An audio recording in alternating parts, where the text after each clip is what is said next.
ভিয়েতনামের Cu Chi tunnel একটি গুরুত্বপূর্ণ ঐতিহাসিক এবং পর্যটন আকর্ষণ, যা দর্শনার্থীদের যুদ্ধকালীন সময়ের একটি বাস্তব অভিজ্ঞতা প্রদান করে।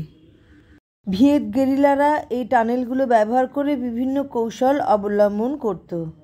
ছোট্ট একটা টানেলে নেমে দেখলাম যে ভেতরে ওরা হামাগুড়ি দিয়ে কিভাবে যাতায়াত করত।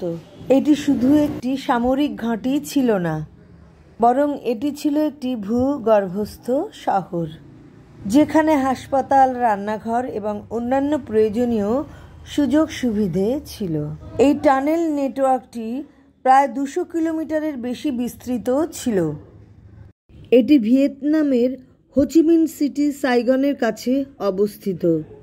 An underground network in Vietnam built by the Viet guerrilla during the Indochina and Vietnam Wars. Cu Chi tunnel দেখার সেরা সময় হলো সকালে, যখন আবহাওয়া ঠান্ডা থাকে এবং ভিড় কম হয়।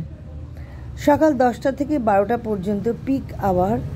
এই টানেল খননের প্রক্রিয়া শুরু হয়েছিল 1940-এর দশকে ফরাসি উপনিবেশবাদীদের কাছ থেকে তাদের স্বাধীনতা সংগ্রামের সময়। These tunnels are symbolic of the tenacity and resourcefulness of the Vietnamese people.